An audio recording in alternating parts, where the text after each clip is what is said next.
Hey, it's Joshua Vergara. What's going on, everybody? A lot of what you're going to be seeing in this video is from the iPhone 11 Pro. This is basically going to be my review of the phone after using it for a little while. And obviously, one of the main parts about this phone is its camera array. You now get that wide-angle camera that does a wonder for this phone. Really adds something that the iPhones have been missing for a while. So obviously, a lot of the photos and videos you'll be seeing in this particular piece are off of the phone itself. So make sure you keep an eye on the corner down there so you know when I'm using the phone for what you're seeing.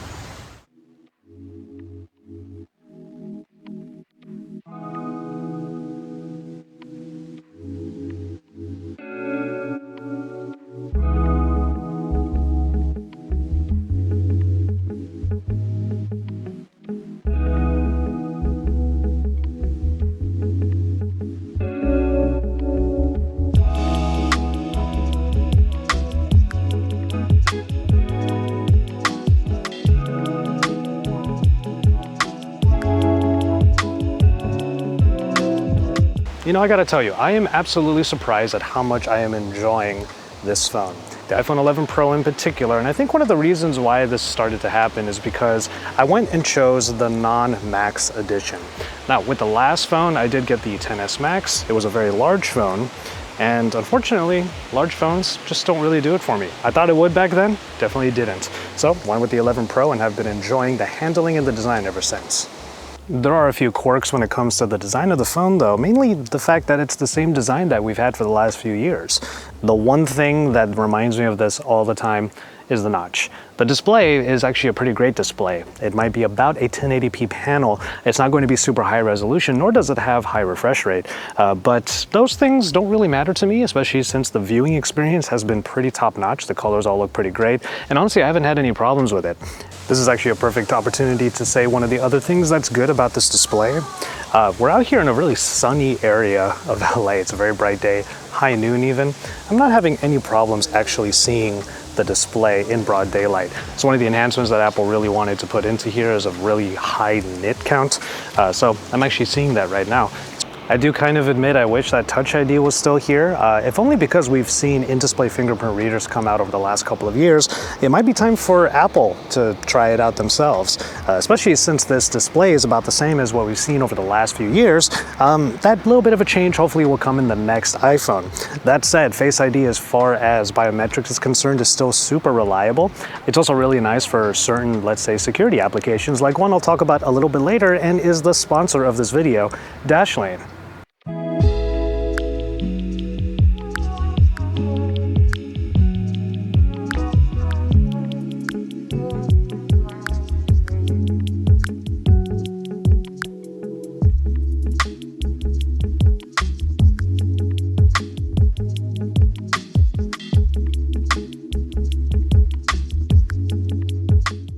Stabilization seems to be doing a really great job too. I mean, I'm just walking casually in and out of the shade.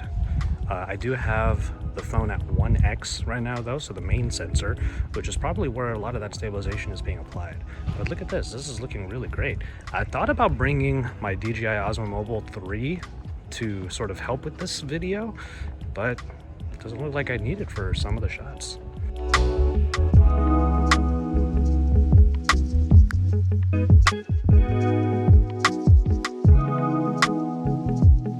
I'm back in the studio for some parts of this video, and in this particular segment I want to talk about the performance of the iPhone 11 Pro. There's never been any problems with an iPhone in terms of daily performance because Apple tunes and optimizes their own software, even with the specifications getting little bumps every single year. This year that includes 4 gigabytes of RAM. I actually got the 256 gigabyte storage option, and then of course there is the A13 Bionic chip. As far as the iOS experience is concerned, I haven't really been using a lot of the applications that other people swear by when they talk about iOS versus Android. For example, iMessage is not something that I've become accustomed to because I'm not using it at all. I have so many people on so many other messaging applications that I haven't felt the need to use iMessage as my daily messaging service. This is not a conversation of iOS versus Android. All I'm saying is that no matter which phone I take out of my pocket, whether it be my Note 10 or the iPhone 11 Pro in this case, I'm still able to get pretty much everything that I need done. The differences between the two on daily usage are far less than they have ever been. But that brings me to another point as far as performance is concerned, and that has to do with gaming. You might not look at the iPhone and think of it as a full-on gaming device, especially when you see a lot of Android phones coming out with things like the Snapdragon 855 Plus and all of the different gaming features that you see in phones like the ROG Phone 2. But Apple really put their best foot forward by having something called the Apple Arcade. Now, Google just brought out their kind of version of it in the Google Play Pass, but the Apple Arcade is a great example of what happens when you do something that no mobile manufacturer has done so far, and that's gain exclusivity rights. There are games in the Apple Arcade that you just can't find if you don't have that subscription, and I actually pay that $5 a month for it because there are some games in here that I absolutely wanted to try. Some Let's Plays of these games are actually going to appear on my other channel, JV Plays Games, so you might want to subscribe to that so I can do more mobile gaming on that side. None of the games in the Apple Arcade have given my phone any hiccups in terms of performance. Even a game that seems as robust as Oceanhorn 2 moves along perfectly fine. It also seems very significant to me that many of the games you see in the Apple Arcade are also indie titles that you would otherwise have to pay full price for in places like the Nintendo eShop.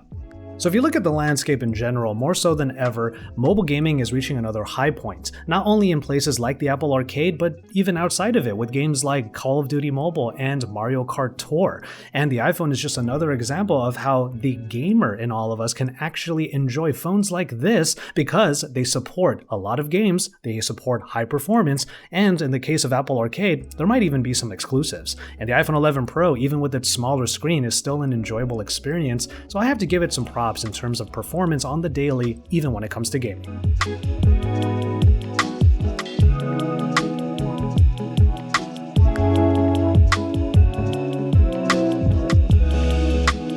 By the way, one last note about the general design of this phone.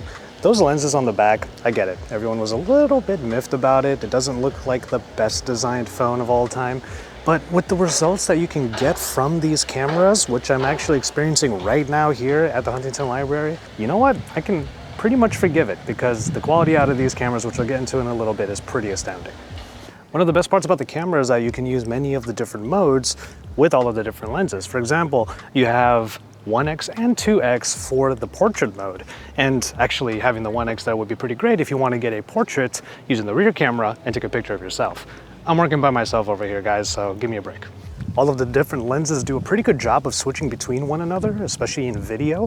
So if you're recording and you want to change to a different lens, maybe a wide angle for the shot that you have, it's going to do so without being too jarring, which I really, really appreciate. And then, of course, wide angle video and then turning it around so that I can get these vlog-like shots. That's exactly what I'm doing right now. And if you can see behind me, hopefully the dynamic range is showing off the background of the Japanese gardens. Looks fantastic. This is beautiful. So obviously, since I'm in a large botanical garden, there are some art museums here. I'm going to get inside for a little bit to get some indoor shots, but you really can't go wrong on a beautiful LA day like this at the Huntington Library and botanical gardens, just with this kind of scenery. And obviously the phone is doing a really great job so far, even if it is getting a little bit blown out at times, because that's just how bright the sun is right now.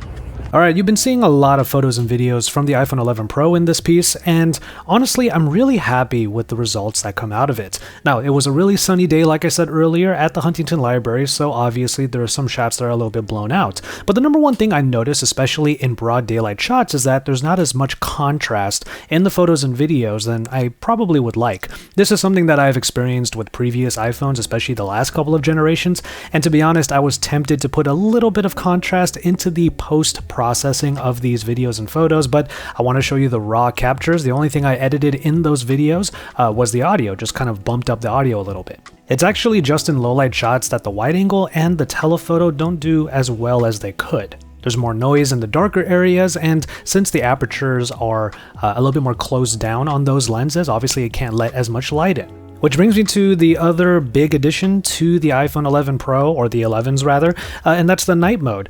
The night mode comes on automatically when it detects that it is a dark scene, which means, like most iPhones, it's not going to be one of those features you can manually mess with. You could adjust the number of seconds by hitting the icon when it does appear in a dark situation, but as with all iPhones, I do wish sometimes that there was a manual mode here so I can actually experiment and just have some fun with the other modes that are included in situations that are outside what Apple deems they are made for. Alright, I did say that it's a library. It's about time I showed you some books. Extensive collection here.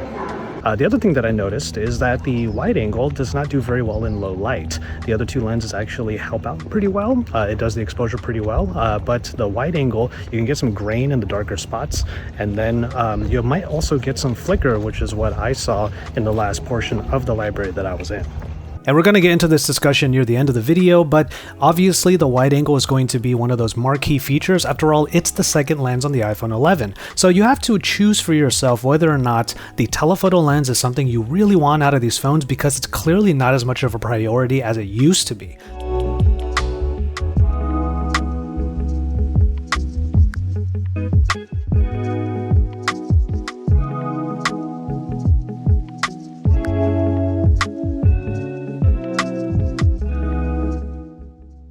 I just want to thank you for sticking around this far in the video. It honestly means a lot to me. And if you want to show even more support for my channel, you can check out the sponsor of this video, Dashlane. Dashlane is, at its core, a password vaulting generator that syncs to all devices, including this iPhone 11 Pro. All you need to know is one password, and Dashlane takes care of the rest. Best of all, the password stuff is totally free. There's also a great desktop application that helps you manage all of your passwords and information easily. And you know, I'm actually speaking from experience here because I've been using Dashlane for quite a while now. After installing the app, you set it for autofill, and then you can use either your master password or biometrics to unlock it when you need it. So I go to the username, I hit the prompt for Dashlane to do its thing, I let Face ID scan my face quickly, and then everything gets filled in. Super easy. Check the link in the description below for a free 30-day trial of Dashlane Premium, which adds features like a VPN so you can keep your internet usage safe even when you're abroad, and even a monitor to let you know if your information has been part of a data breach. After those 30 days, you can continue to use Dashlane Premium by using my code, Joshua Vergara, for 10% off your order. Seriously, if you use the links and the code, you're really showing some love and support for my channel, so it would be really dope for you to consider it. But hey, if all you're looking for is a great password manager, all of that stuff is still free in Dashlane, and I do recommend it. One more time, hit the link in the description to try out Dashlane for yourself and get a free 30-day trial of Dashlane Premium. And then you can use the code Joshua Vergara for 10% off your order. Thanks again to Dashlane for sponsoring this video. I think more than ever, Apple has finally proven that the next iteration of their iPhone is a good thing to upgrade to. You have the new camera sensor, you have fast charging, enhancements in performance, and better battery life overall. I think that now more than ever, the iPhone 11 actually screams upgrade.